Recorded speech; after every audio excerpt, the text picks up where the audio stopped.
বিশ্বজয়ের মুকুট পরে হাফেজে কোরআন, দেশের জন্যে আনছে বয়ে গর্বিত সম্মান। মারহাবান মারহাবান মারহাবান। আসসালামু আলাইকুম ওয়া রাহমাতুল্লাহি ওয়া বারাকাতুহু। আলহামদুলিল্লাহি ওয়াহদা ওয়াসসালাতু ওয়াসসালামু আলা আবদিহিল মুস্তাবা আল মুস্তাফা ওয়া আলা আলিহি ওয়া সাহবিহি রশাদা। প্রিয় দর্শক, শুরু হলো মার্কেন্টাইল ব্যাংক তাকওয়া নিবেদিত বিশ্বজয় তারকা। দেশ কিংবা প্রবাস, যে যেখান থেকে কোরআন মাজিদের এই অনন্য আয়োজন দেখছেন, আশা রাখি ভালো আছেন। আমরা দোয়া করি আল্লাহ তাআলা আপনাদের সবাইকে সব জায়গায় সবসময় ভালো রাখুন। দর্শক, কোরআন মাজিদের উপরে বিশ্ব মুসলিমের কী করণীয়, সেটা হচ্ছে কোরআন মাজিদ অনুসরণ করা, কোরআন মাজিদ আঁকড়ে ধরা, কোরআন মাজিদের হকগুলো আদায় করা। কোরআন মাজিদের একাধিক আয়াত দ্বারা এই বিষয়টি সাব্যস্ত হয়েছে। সূরা আনাম, সূরা আরফ, সূরা আরফের 2টি আয়াত, 3 নম্বর আয়াত, 170 নম্বর আয়াত, সূরা আনামের 155 নম্বর আয়াত। ফাত্তাবিউহু ওয়াত্তাকু, কোরআন মাজিদ অনুসরণ করো এবং ভয় করো। তাই আমাদের কোরআন মাজিদ অনুসরণ করতে হবে, গ্রহণ করতে হবে, আঁকড়ে ধরতে হবে, কোরআন মাজিদের হকগুলো আদায় করতে হবে। বিশেষ করে শেষ জামানায় অনেক ফিতনা প্রকাশ পাবে, তখন কোরআন মাজিদ আঁকড়ে ধরার কথা আসছে। তাই আমরা শেষ সময়ে কোরআন মাজিদ আঁকড়ে ধরব, অনুসরণ করব সকল বিষয়ের, আর তার হকগুলো আদায় করব। আল্লাহ তাআলা তৌফিক দান করুন। আমাদের অনুষ্ঠানে আন্তর্জাতিক পুরস্কারপ্রাপ্ত হাফেজ কারি আলেমদের আমরা আহ্বান করে থাকি, আজও তার ব্যতিক্রম নয়। আজ আমাদের মাঝে রয়েছেন আন্তর্জাতিক পুরস্কারপ্রাপ্ত হাফেজ মোহাম্মদ নাজমুস সাকিব। আসসালামু আলাইকুম ওয়া রাহমাতুল্লাহ। ওয়ালাইকুম আসসালাম ওয়া রাহমাতুল্লাহি ওয়া বারাকাতুহু। কেমন আছেন সব মিলে? আলহামদুলিল্লাহ, আপনি কেমন আছেন? আলহামদুলিল্লাহ, আমিও ভালো আছি। তোমাকে আমাদের অনুষ্ঠানে স্বাগত জানাচ্ছি। বিশ্বজয়ের মুকুট পরে হাফেজে কোরআন, দেশের জন্যে তোমার সাথে পুরো অনুষ্ঠান জুড়ে কথা বলবো, এক নজরে কিছু তথ্য জেনে আসবো। দর্শক, আজ আমাদের মাঝে রয়েছেন আন্তর্জাতিক পুরস্কারপ্রাপ্ত হাফেজ, সুপরিচিত হাফেজ মোহাম্মদ নাজমুস সাকিব। চলুন আমরা এক নজরে তার সম্পর্কে কিছু তথ্য জেনে আসি। বিশ্বজয়ের মুকুট পরে হাফেজে কোরআন, দেশের জন্যে আনছে বয়ে গর্বিত সম্মান। মারহাবান মারহাবান মারহাবান। দেখে নিলাম তোমার সম্পর্কে কিছু তথ্য এক নজরে। শুরুতে তোমার কাছে জানতে চাইবো, তোমার হিফজ পড়ার শুরুটা, হাতে খড়িটা কোথায় হয়েছিল, কার মাধ্যমে হয়েছিল? আলহামদুলিল্লাহ, আমার বয়স যখন 4.5 বছর, তখন থেকে আব্বুকে আমি সবসময় এই কথা বলতাম যে আমি মাদ্রাসায় পড়বো। তুমি বলতা হাফেজ হব? জি, ব্যতিক্রম ব্যাপার। সেজন্য বাবা আমাকে কখনো স্কুলে নিয়েও যান নাই, আমি কখনো যাইও নি। তো তোমার আব্বু কি আলেম না সাধারণ শিক্ষক? আমার আব্বু একজন তাবলিগ সাধারণ, ঢাকা বিশ্ববিদ্যালয় থেকে মাস্টার্স করছেন, সাধারণ শিক্ষিত। জি। তো আব্বু আমাকে 5 বছর বয়সে ময়মনসিংহ শহরেই একটি প্রতিষ্ঠান, আমলাপাড়া আনোয়ারা হাফিজিয়া মাদ্রাসা, এই প্রতিষ্ঠানে প্রথম ভর্তি করায় দেন। আমাদের বাসা ময়মনসিংহ। ওই প্রতিষ্ঠান থেকেই আমি 2010 সালে, বয়স যখন 10 রানিং, তখন আমি ওইখান থেকে হাফেজে কোরআন হই। শেষ করেছো ওখানে? শেষ করেছি ওইখান থেকে। শুনিয়েছো কোথায়? তারপর আমার ওইখানে একজন উস্তাদ, উনি আব্বুকে পরামর্শ দিলেন যে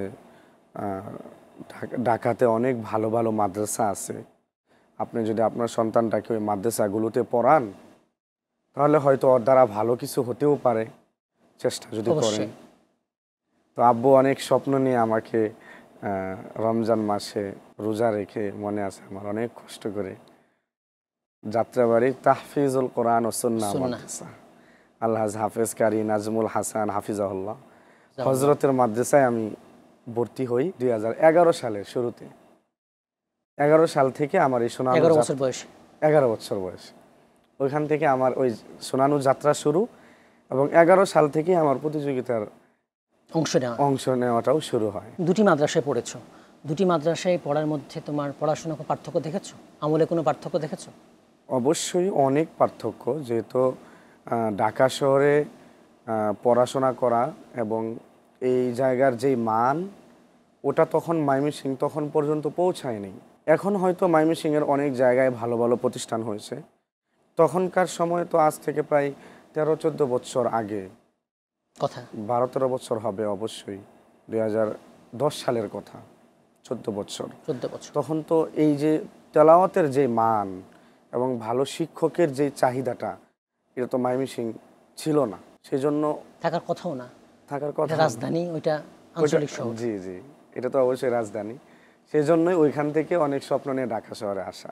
একজন ভালো মানের হাফেজ হওয়ার জন্য ভালো প্রতিষ্ঠান নির্বাচন করা, ভালো শিক্ষক উস্তাদ নির্বাচন করা কতটা জরুরি মনে করছো? একটা প্রতিষ্ঠান নির্বাচন করা এটাও জরুরি, ভালো মানের একজন উস্তাদ হওয়া, এবং যে ছেলেটা একজন আন্তর্জাতিক মানের হাফেজ হওয়ার স্বপ্ন দেখবে তাকে অবশ্যই ওই আন্তর্জাতিক মানের হওয়ার জন্য যতটুকু চেষ্টা মুজাহাদা করা দরকার, যেই পরিমাণ নিজেকে কোরআনের জন্য বিলীন করে দেওয়া দরকার, ওইটুকু যদি সে না করে তাহলে অবশ্যই সে কখনো আন্তর্জাতিক হাফেজ হওয়া সম্ভব না। কারণ আন্তর্জাতিক হাফেজ হওয়ার জন্য কোরআনের জন্য আপনাকে পুরোপুরি নিজেকে বিলিয়ে দিতে হবে, রাত দিন একাকার করে দিতে হবে, এবং উস্তাদ যেভাবে বলেন নিজেকে ওইভাবে পরিচালনা করতে হবে, এবং অবশ্যই আল্লাহ তাআলার কাছে দোয়া করা, আল্লাহ তাআলার কাছে চেয়ে নেওয়া, কবুল করায় নেওয়া, তারপর হয়তো আপনার এই চেষ্টা এবং মুজাহাদা কাজে লাগবে। দুটি মাদ্রাসায় পড়েছো, আমল কতটা গুরুত্ব দেওয়া হয়েছে পড়ার পাশাপাশি? আলহামদুলিল্লাহ, আমলাপাড়াতে আমি যখন পড়েছি তখন তো ছোট ছিলাম, ওইখানেও আমল আখলাক ভালো।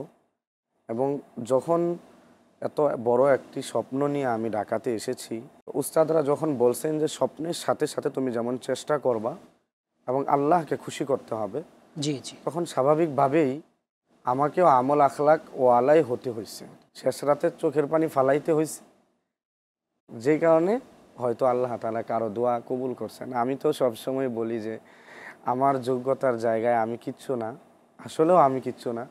আমি হয়তো মানুষের এবং আমার উস্তাদদের দোয়া এবং আমার বাবা আর মায়ের অনেক পরিশ্রম, অনেক ত্যাগ শিকার ওনাদের। দুটি মাদ্রাসায় পড়েছো, কোনো স্মরণীয় ঘটনা যেটা এখনো তোমাকে আন্দোলিত করে, মনে পড়ে? আসলে আমার একটা ঘটনা খুব বেশি মনে পড়ে। আমি মনে করি আমার এত বড় আল্লাহ তাআলা বানিয়েছেন, এর পিছনে ওই ঘটনাটা আমার মনে হয় অনেকটাই গুরুত্বপূর্ণ। আচ্ছা, শুনি আমরা। সেটা হলো যে মাদ্রাসাগুলোতে এখন দেখা যায় উস্তাদরা যদি ছাত্রদের গায়ে হাত তুলে কখনো শাসন করে, এটা অনেক বাবা মা সহ্য করতে পারেন না, মেনে নিতে পারেন না। অনেক সময় দেখা যায় মাদ্রাসার বড় হুজুরদের সাথে এসে খারাপ ব্যবহার করে, অনেক সময় উস্তাদদের সাথে, এবং উস্তাদদেরকে ডেকে নিয়ে ওই গার্জিয়ানের সামনে সরি বলতে হয়। এই যে একটা বিষয়, তো আমার আব্বুর ভিতরে এই জিনিসটা কখনোই ছিল না। বাবা সবসময় হুজুরকে বলতেন যে আপনি যেভাবে পারেন শাসন করবেন, আপনার কাছে দিয়ে গেলাম, সন্তানটা আপনার কাছে দিয়ে গেলাম, এবং ভালো একজন মানুষ বানায় দিবেন, আপনার ছেলের মতো। আমার এক উস্তাদ ছিলেন যার গ্রুপে আমাকে হুজুর দিছেন পড়ার জন্য, ঢাকাতে। তো এর আগে 8টা হুজুরের কাছে দিছেন আমাকে। আচ্ছা, 8 জন হুজুরে আমাকে ওনাদের গ্রুপ থেকে বিদায় করে দিছে। কেন?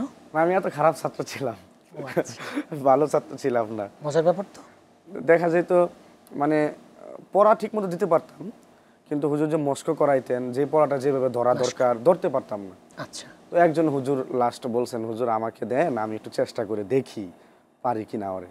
তো হুজুর খুব শাসন করতেন, খেলতে দিতেন না, ঠিক মতো খাওয়ার সময় কম দিতেন, সময়গুলো কাজে লাগাইতেন পড়ার ক্ষেত্রে। তো একদিন ফজরের নামাজের পরে মাদ্রাসা মাত্র খোলা হয়েছে, আজকে রাত্রেই খোলা হয়েছে। আচ্ছা আচ্ছা, স্বাভাবিকভাবে মাদ্রাসাগুলো যেদিন খোলা হয় পরের দিন সকালবেলা একটু ক্লাস তো আর হয় না, একটু ড্যাম।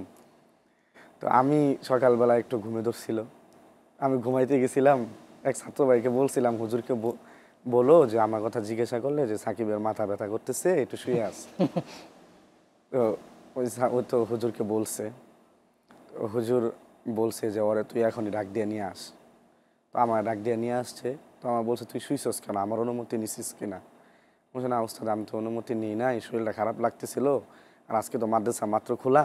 আচ্ছা, তো হুজুর ব্যাটটা নিয়ে এসে আমাকে 2 হাতে 2টা বাড়ি দিয়েছেন। মনে আছে, একেবারে এখান থেকে এই পর্যন্ত দাগ বসে গেছে, একেবারে লাল হয়ে গেছে দাগ, মনে রক্ত বের হয়ে যাবে। আচ্ছা, তো আমি আমার আব্বুকে কল দিছি, আব্বু আমি হুজুর গ্রুপে পড়বো না, এই মাদ্রাসাতেও পড়বো না, আজকে আমাকে নিয়ে যেতে হবে। আব্বু বলছে তুমি পড়লেও ওইখানেই পড়তে হবে, মরলে ওইখানেই মরতে হবে, বাসায় আসার সুযোগ তোমার নাই, পথ বন্ধ, ওই পথ বন্ধ। তো এই আশাটা ছেড়ে দাও, উস্তাদ মারছে তোমার ভালোর জন্য, তুমি ভালো জায়গায় ঘুমাইছো, এটা পরে বুঝবা, এখন বুঝবা না। আমার মনে হচ্ছে যে ওই দিন যদি উস্তাদ আমাকে ছাড় দিতেন, এই শাসনটুকু না করতেন, হয়তো আজ আমি এখানে নাও আসতে পারতাম। এবারে তোমার কাছে জানতে চাইবো, দেশের প্রতিযোগিতা কোথায় কোথায় দিয়েছো, কি কি পুরস্কার পেয়েছো দেশের মধ্যে, টিভির বাইরে? আমি জাতীয় অনেকগুলো প্রতিযোগিতা হয় এবং অনেক ছোট ছোট প্রতিযোগিতা হয়, ওইগুলোতে পুরস্কার পেয়েছি। তবে আমি দেশে পুরস্কার খুব কম পাইছি, তো বেশি পাই। এরা ব্যতিক্রম, এখনো ব্যতিক্রম। অন্য অন্য আন্তর্জাতিক হাফেজরা বাংলাদেশে অনেক জাতীয়ভাবে পুরস্কার পায়, জাতীয় পুরস্কার পায়। আমি দেশে খুব কম পাইছি। 12 সালে ইন্ডিয়াতে গিয়েছিলাম আমি। আচ্ছা। ইন্ডিয়ার বেঙ্গলুরুতে একটা আন্তর্জাতিক প্রতিযোগিতা হয়েছিল 27টা দেশের মধ্যে, এশিয়া মহাদেশের মধ্যে। 2012 সালে আমি ইন্ডিয়াতে পুরস্কার পাই প্রথম আন্তর্জাতিকভাবে। আলহামদুলিল্লাহ। 13 সালে আবার আমি সৌদিতে ফার্স্ট হই, দুবাইতে ফার্স্ট হই। 13 সালে? 13 সালেই। তোমার সাথে আরও কথা বলবো, কথা বলে অনেক ভালো লাগছে। ছোট্ট বিরতি নিব। দর্শক, আপনারা দেখছেন মার্কেন্টাইল ব্যাংক তাকওয়া নিবেদিত বিশ্বজয়ী তারকা। আজ আমাদের মাঝে রয়েছেন আন্তর্জাতিক পুরস্কারপ্রাপ্ত হাফেজ মোহাম্মদ নাজমুস সাকিব। সময় হলো ছোট্ট বিরতির, একটু পরেই ফিরবো। আমাদের সঙ্গে থাকবেন ইনশাআল্লাহ। বিশ্বজয়ের মুকুট পরে হাফেজে কোরআন, দেশের জন্যে আনছে বয়ে গর্বিত সম্মান। বিশ্বজয়ের মুকুট পরে হাফেজে কোরআন, দেশের জন্যে আনছে বয়ে গর্বিত সম্মান। আসসালামু আলাইকুম ওয়া রাহমাতুল্লাহি ওয়া বারাকাতুহু। বিরতির পর আবারও সবাইকে আমন্ত্রণ। দর্শক, আপনারা দেখছেন মার্কেন্টাইল ব্যাংক তাকওয়া নিবেদিত বিশ্বজয়ী তারকা। আজ আমাদের মাঝে রয়েছেন আন্তর্জাতিক পুরস্কারপ্রাপ্ত হাফেজ মোহাম্মদ নাজমুস সাকিব। তোমার কাছে এবার জানতে চাইবো, এই যে বলছিলা দেশের বাইরে ফার্স্ট হচ্ছে 13 সালে, সৌদি আরব এবং দুবাই, পদ্ধতি একটু বলবা? ওখানকার কতগুলো দেশ আসছিল, কতজন স্টুডেন্ট আসছিল? বাহিরের দেশের প্রতিযোগিতা হলো বাংলাদেশে প্রথমে ফাউন্ডেশনের মাধ্যমে হয়, নির্বাচিত হয় একজন প্রতিনিধি। তারপর তো আমরা বাহিরের দেশে যাই। জি জি। ওইখানে আমি যেমন বাংলাদেশ থেকে একজন নির্বাচিত হয়েছি, ওইখানে গিয়েছি। দেখা যায় ওইখানে সবাই তো আর ফার্স্ট হওয়ার মতো না, কিন্তু এমন এমন কিছু দেশ আছে যাদের সাথে প্রতিযোগিতা করাটা সত্যি কঠিন ব্যাপার, খুবই কঠিন। এদিক থেকে বাংলাদেশের তেলাওয়াতের মান এবং বাংলাদেশের জন্য বিশাল সৌভাগ্যের বিষয় এটা। বাংলাদেশের মতো প্রথম, দ্বিতীয়, তৃতীয় পুরস্কার পৃথিবীর আর কোনো রাষ্ট্র এখন পর্যন্ত পায়নি।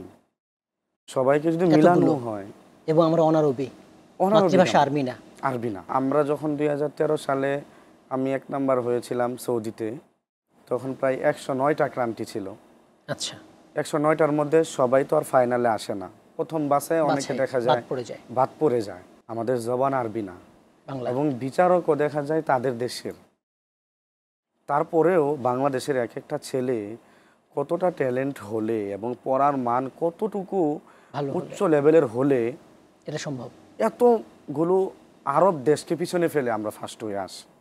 এটা আমাদের দেশের জন্য বিশাল গর্বের বিষয়। আমাদের দেশ এই সেক্টরে এত সম্মান লাভ করেছে, অন্য কোনো সেক্টরে লাভ করে না। অন্য কোনো সেক্টরে তো নাই এখন, এবং অবহেলিত এই সেক্টরটা এখনো অবহেলিত। এটা দুঃখের বিষয়। জি। কিন্তু এটা দুঃখের বিষয় হলেও আমরা যারা আন্তর্জাতিক হাফেজ, আমাদের ক্ষেত্রে বাংলাদেশের যে মুসলমান যারা আমাদেরকে ভালোবাসে, অন্তর থেকে ভালোবাসে, এই ভালোবাসাটা পাওয়ার কারণে আমাদের মনে হয় না আমরা কখনো আর ওই ভালোবাসাটা চাই, এবং ওইটা আশাও করি না আমরা। সৌদি আরবের প্রতিযোগিতার কোনো স্মরণীয় ঘটনা বা দুবাইয়ের প্রতিযোগিতার স্মরণীয় ঘটনা? সৌদি আরবের স্মরণীয় ঘটনা হলো, দুইটার মধ্যে বড় কোনটা ছিল প্রতিযোগিতা? তখন দুবাইয়েরটা বড়, কিন্তু এখন সৌদিরটা অনেক বড়। সৌদিরটা বড়। কঠিন কোনটা ফার্স্ট হওয়া? সমান সমান। বাহিরের দেশগুলোতে প্রতিযোগিতাগুলো সমান, তো সৌদি আর দুবাইতে একটু কঠিন এই জন্য যে ওইখানে দেশগুলো অনেক বেশি হয়, আর অন্য অন্য দেশগুলোতে দেখা যায় 55, 50, 40, 60 এমন। অসাধারণ অর্জন, দুইটা দেশে ফার্স্ট হওয়া অসাধারণ অর্জন। স্মরণীয় ঘটনা শুনি দুবাই অথবা সৌদি আরবে। আমার উস্তাদ কারি নাজমুল হাসান সাহেব হুজুর আমার সাথে গিয়েছিলেন। এটা বড় শক্তি পাশে থাকে না উস্তাদ গেলে? অবশ্যই, মানে আলাদা একটা কনফিডেন্স থাকে মনের মধ্যে। বাইরে হযরত আমার সাথে একদিন বসে আছেন। নিয়ম হলো প্রতিদিন যারা প্রতিযোগিতা দিবে সবাইকে উপস্থিত থাকতে হবে। আচ্ছা। তো আমরা একদিন উপস্থিত। ওই দিন সৌদি আরবের একটা ছেলে যে 30 পারা গ্রুপে অংশগ্রহণ করতেছিলেন, উনি পড়তেছিলেন। তো প্রথম 2টা প্রশ্ন উনি খুব ভালো পড়ছেন এবং খুবই চমৎকার এবং ফার্স্ট হওয়ার মতো তেলাওয়াত। আচ্ছা। তো হুজুর আমাকে পাশে বসে বলতেছেন, তুই 1 নাম্বার হওয়ার আশাটা বাদ দে, তুই আর 1 নাম্বার মনে হইতে পারবি না যদি ও বিনা টুকাই পড়ে। আচ্ছা উস্তাদ, উনি তো পড়ার মানও বুঝেন, কিন্তু আমার উপর যে ওনার কনফিডেন্স ছিল না এই না, কিন্তু যদি বাহিরের দেশগুলো অনেক ভালো পড়ে তখন তো বাংলাদেশকে দিবে না, এটাই স্বাভাবিক, দেয় না ওরা। হুজুর আমাকে বলতেছিলেন যে ও যদি ভালো পড়ে তাহলে তুই আর 1 নম্বর হওয়ার আশা করিস না, 2 আর 3 এর আশা কর। আমি বললাম ঠিক আছে উস্তাদজি। তো 3 নম্বর প্রশ্ন যখন করছে 17 নম্বর পারা 4 নম্বর পৃষ্ঠা থেকে, তো মনে আছে এখনো? মনে আছে, বিশাল ব্যাপার। তো ও অর্থ বুঝে পড়তেছিল, তো আচ্ছা একটা জায়গায় অর্থ বুঝে কান্না করে দিছে, কান্না করার কারণে পরে একটাও ভুলে গেছে। তো আমি এটা হেসে দিছি, হুজুরের সামনে বসে হেসে দিছি। স্বাভাবিকভাবে বাহিরের দেশে যদি ভালো কোনো কান্ট্রি আপনার টুকা কিংবা লুকমা খেয়ে যায় তাহলে অপর ভালো দেশটা স্বাভাবিক একটু হাসে, একটু খুশি হয়। আমি খুশি হয়েছি। তো তারপর আমি যেদিন হুজুরে আমার পড়া আসছে ওই জন্য আমি তো আল্লাহ আল্লাহ আল্লাহ করে অনেক দোয়া করে গেছি যে আল্লাহ আমাকে কমপক্ষে বিনা টুকায় পড়ায়ও। জি জি। তো প্রথম প্রশ্নটা আমাকে করছে, আমার প্রথম প্রশ্ন পাইছি আমি, তো কোরআন শরীফ দেখা গেছে ফুল ইয়াদ থাকার কারণে আমি প্রশ্ন পেয়ে পড়া শুরু করে দিছি, কিন্তু পুরো প্রশ্নটা কোথা থেকে আসছে আমার মনেই পড়তেছে না। যখন প্রশ্ন শেষ, 1 পৃষ্ঠা পড়া শেষ, বিচারক বলছে হাসবুক, তখন আমার মাথায় আসছে এটা 3 নম্বর পড়ার 9 নম্বর পৃষ্ঠা। এর প্রশ্ন খুঁজে পাই নাই, অথচ পড়ে গেছি। আলহামদুলিল্লাহ আমি বিনাটুকে পড়তে পারছি। এই আর কি, একটা ঘটনা আমার স্মরণীয়।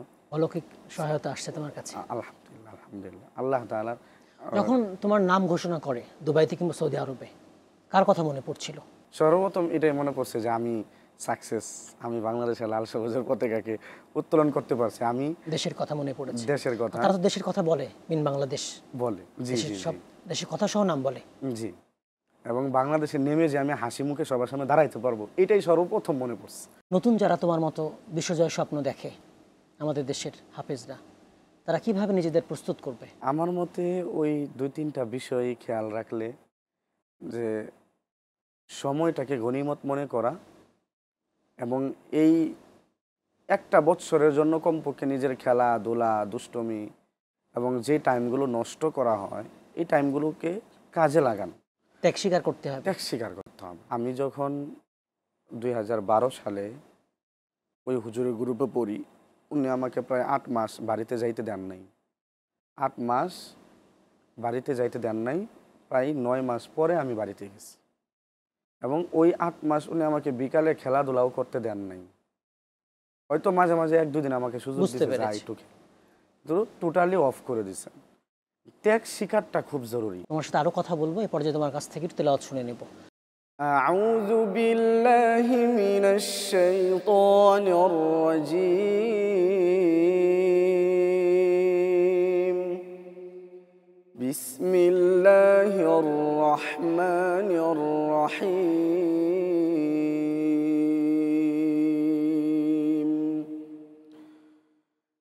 আমানার রাসূলু বিমা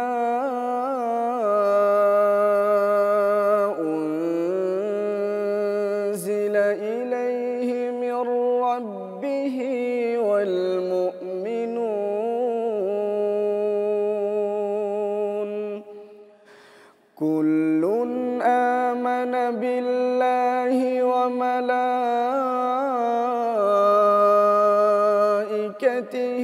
ওয়া কুতুবিহি ওয়া রুসুলিহি লা নুফাররিকু বাইনা আহাদিম মির রুসুলিহি ওয়া ক্বালু সামি'না ওয়া আতা'না غفرانك ربنا وإليك المصير لا يكلف الله نفسا إلا وسعها لها ما كسبت وعليها ما اكتسبت ربنا لا تؤاخذنا إن نسينا أو أخطأنا ربنا ولا تحمل علينا صبرا كما حملته على الذين من قبلنا ربنا ولا تحملنا ما لا طاقة لنا به واعف عنا واغفر لنا واعف عنا واغفر لنا وارحمنا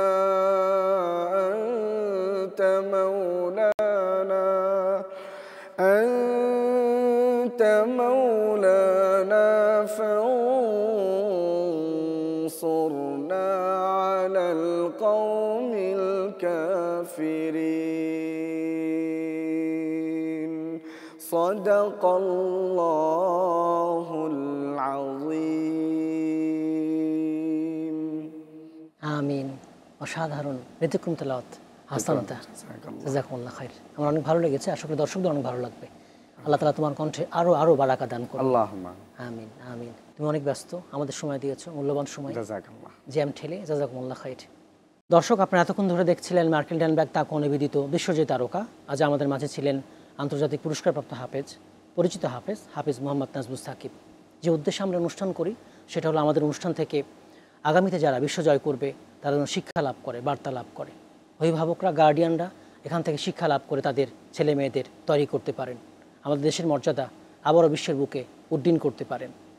আরেকটি বিষয়, মার্কেল ড্যানবার্গ তাকওয়া সারা দেশব্যাপী ইসলাম ব্যাংকিং সেবা দিচ্ছে। আপনারা দেশের যে কোনো শাখা থেকে ইসলামী ব্যাংকিং সেবা গ্রহণ করতে পারেন। আগামী পর্বে আরেকজন বিশ্বজয়ী হাফেজ, আলেম কিংবা কারিকে নিয়ে উপস্থিত হব। সে পর্যন্ত আল্লাহ তাআলা আমাদের সবাইকে ভালো রাখুন, সুস্থ রাখুন, সুন্দর রাখুন পূর্ণ কল্যাণে। আমিন। আসসালামু আলাইকুম ওয়া রাহমাতুল্লাহি ওয়া বারাকাতুহু। পরে হাফেজে কুরআন দেশের জন্য আনছে বয়ে গর্বিত সম্মান। বিশ্বজয়ের মুকুট পরে হাফেজে কুরআন দেশের জন্য আনছে বয়ে গর্বিত সম্মান। মারহাবান মারহাবান মারহাবান।